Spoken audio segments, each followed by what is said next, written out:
Say sadhu, sadhu, sadhu. So, dear Dharma practitioners,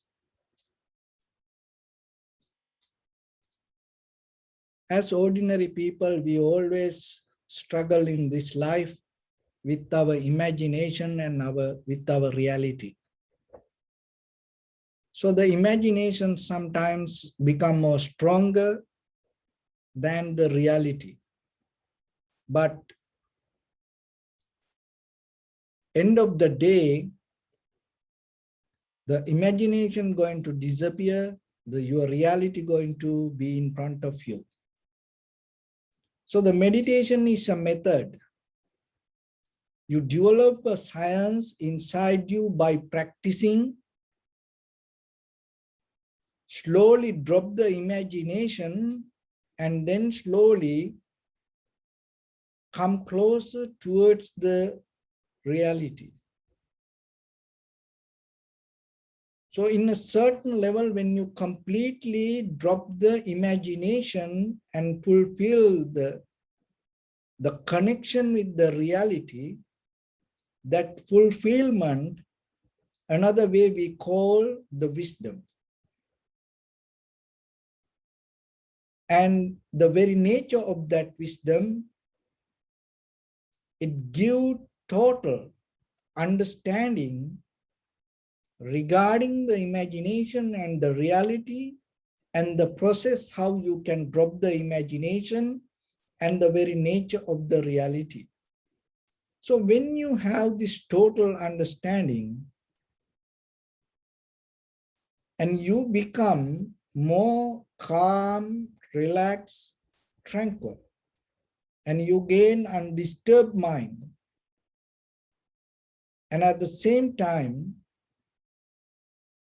you're not going to interfere with others.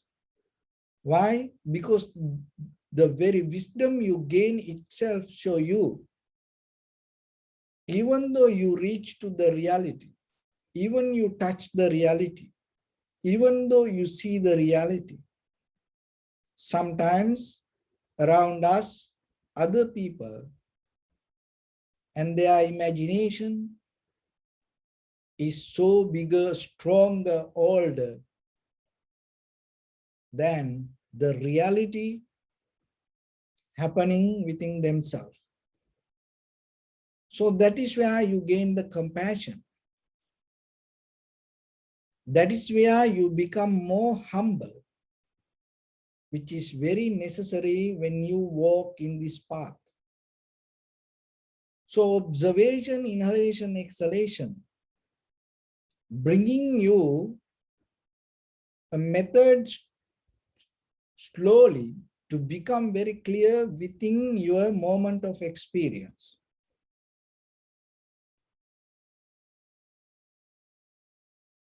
The primary mental object, we take our inhalation, exhalation as our primary mental object, or you can take the sensation, you can take the mind itself. It is very necessary to drop the imagination. Why it is necessary? Because as an ordinary human being, we are addicted to think. We living by thinking. So the think with our past experience, and we survive with thoughts. Sometimes in conventional life, without thoughts, people are afraid to live. Why? Because they don't know how to survive. So that's why we produce more and more and more thoughts every day. And we develop our thinking ability. That thinking ability means produce the power of thoughts. And when we develop that power, we depending on it. And what will happen? As a result of that, we become more detached from the reality and we live with the thoughts. and maybe become very comfortable. Why? Because you have a choice to, to bring the thoughts.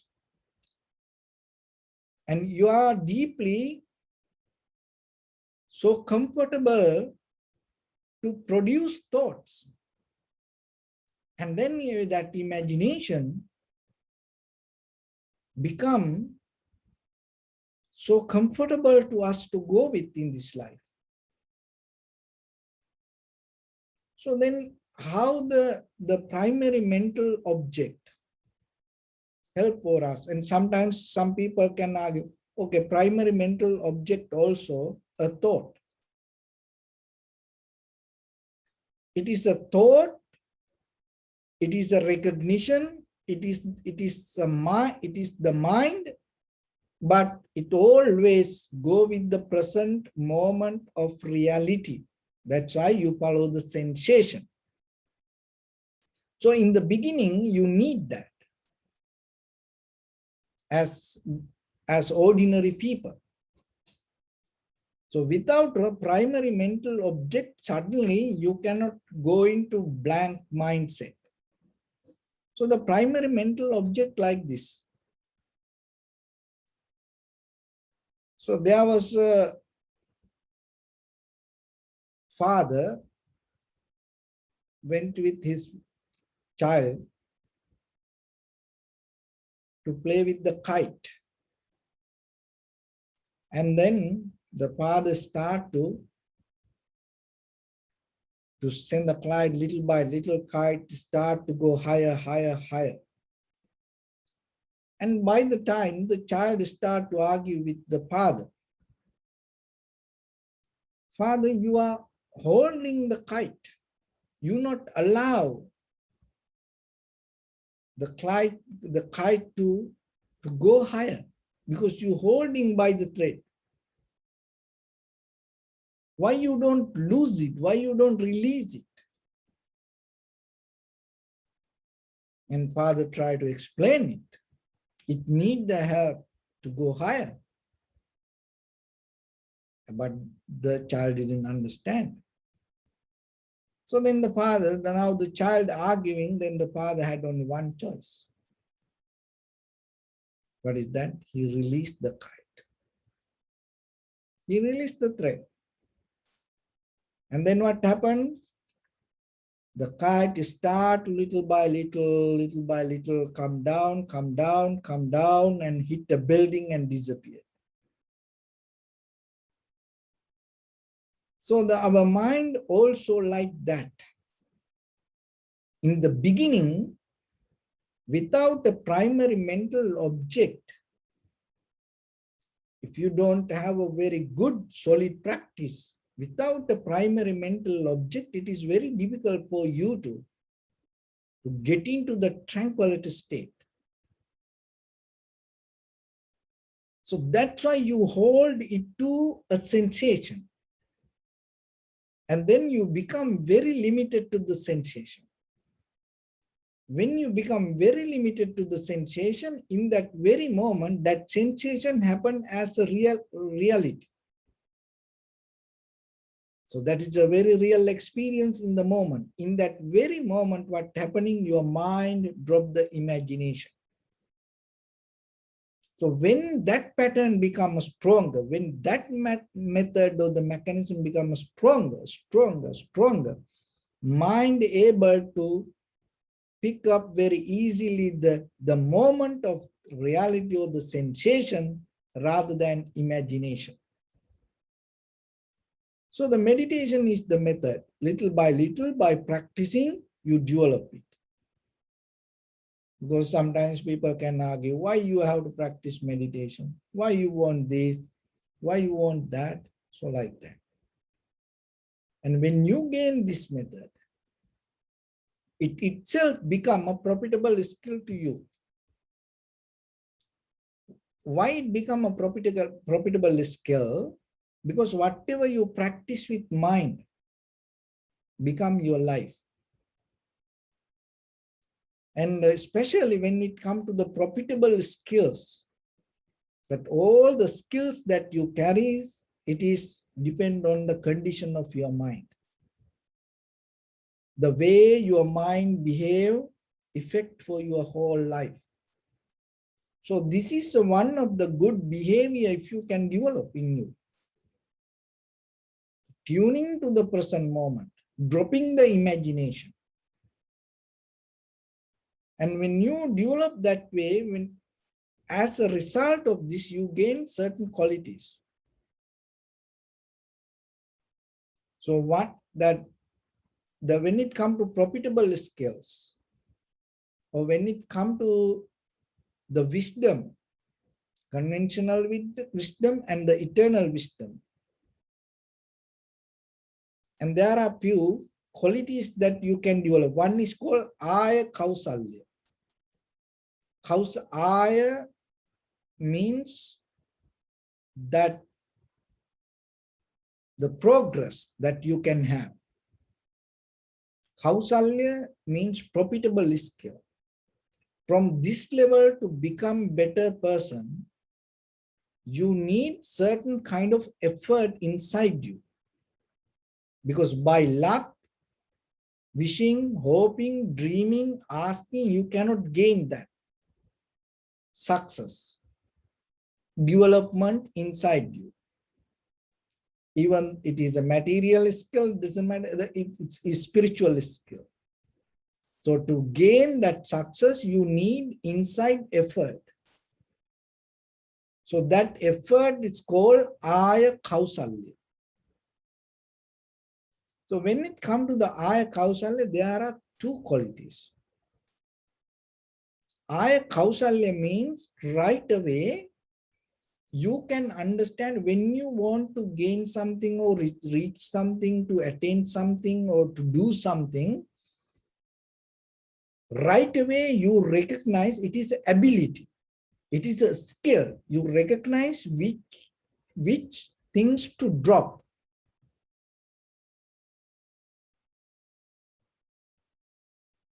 When you want to go somewhere, right away you recognize which you should not take with you. And when you want to do something, before that, whatever you want to do, you right away recognize what you should not do. That is one skill that you gain, profitable skill you gain. And it's called Aya Kausalya. It's called Attahani in Pali. And that means you recognize suddenly, very clearly, what you need to drop.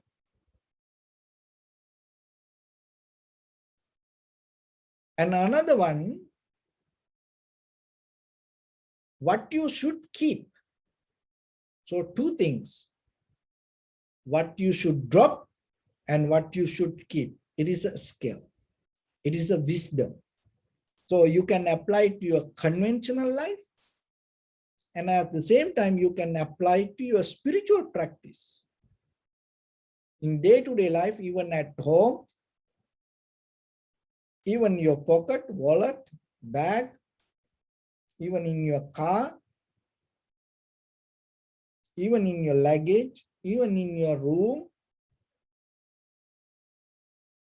you can decide, even in your closet, you can decide very easily what you should keep, what you should take out.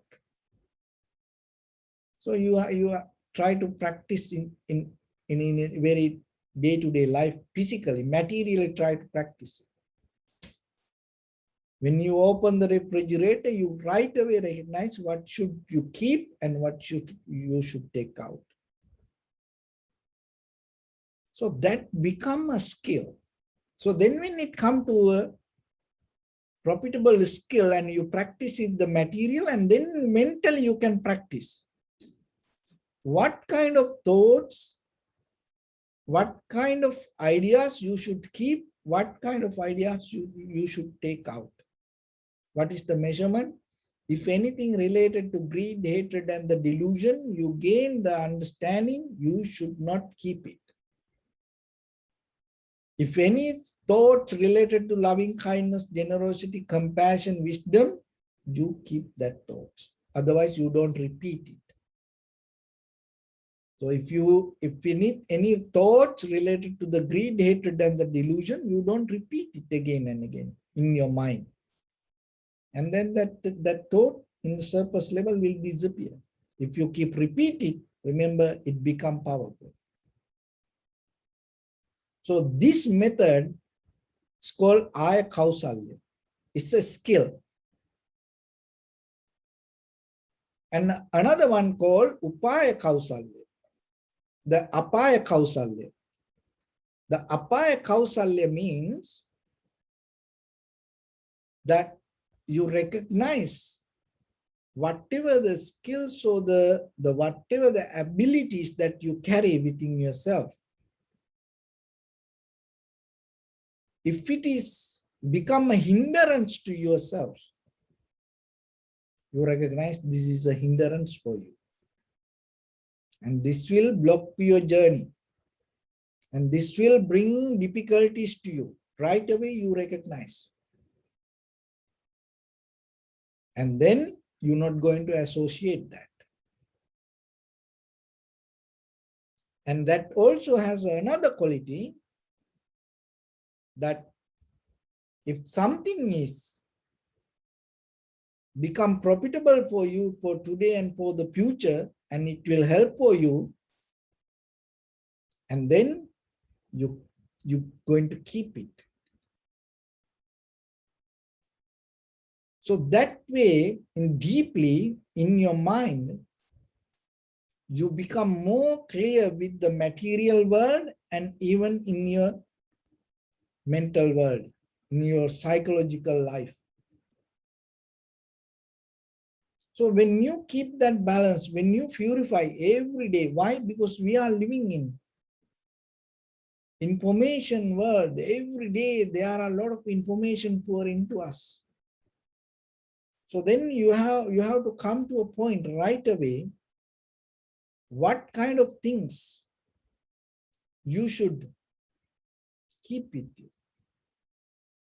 And another one called Upaya Kausalya, that is, once you find something profitable to you, you should know in which method it's going to become more and more profitable to you. Sometimes in a very conventional experience, if you look, sometimes children work so hard, study well, and then study well, and they go to high school, and then they go to universities, and they take a degree. And then what happened? They find a job. That's it.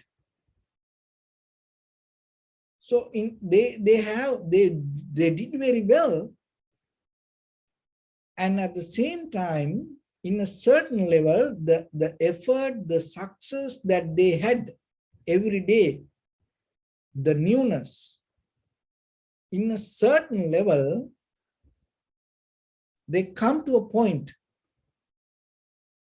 to stop, and then they settle down there. And that is where we become casual. And once we become casual, our life end up being casualties. Why? Whatever happened to other people, it happened to us also. We go through the same drama. And then we ourselves struggling to find a way out, doing the same thing again and again and again. And we just stop all our inside effort once we come to a certain level of conventional success. But in the spiritual life, the Upaya Kausalya means you don't, even you come to the tranquility state, you don't settle down there. You still have deeper effort to look, move forward yourself and developing that success, not dropping it. That is called upaya kausala. So these three methods is kind of like seeds for the wisdom development to your profitable skills. So then in day-to-day life, remember that our ultimate goal is liberation or the nibbana. But in the very first level, as an ordinary person, we have to gain some kind of certain level of success and the comfort. So you can use this for that comfort, but at the same time, you have to remember to be careful, not to stop your inner development, just being an ordinary person. Why? Because our main purpose is getting out of this whole drama. So then get into drama. When you get into the life, you have to be well prepared and strong, stable yourself. So for that also, on a certain level, you can use this dharma, but at the same time, you have to remember, rather than stopping there, use this all the skills to develop your inner wisdom and gain the inner development, inner success until you reach to the highest level of human intellect, which we call the liberation or the transformation or the ultimate bliss of Nibbana. So with that, I bless upon everyone. With this good practice, may all of you be well, happy and peaceful. May no harm come to you, may no difficulties come to you, may no problems come to you. May you also have the patience, courage, understanding, and determination to meet and overcome inevitable difficulties in your life during this time period. May everyone stay healthy and safe. And finally, may all of you attain supreme bliss of Nibbana. Sabbityo vajjantu sabbarogo vinassatu mate bhavattantarayo sukhi digayuko bhava. Ittavata chami sampadang punya sampadang sabbe deva numodantu sabba sampatti siddhya. Sabbe bhuta numodantu sabba sampatti siddhya. Sabbe satta numodantu sabba sampatti siddhya. Idam me punya kammang asavattaya vang hotu. Sabba dukkha pamuncatu. Bless you.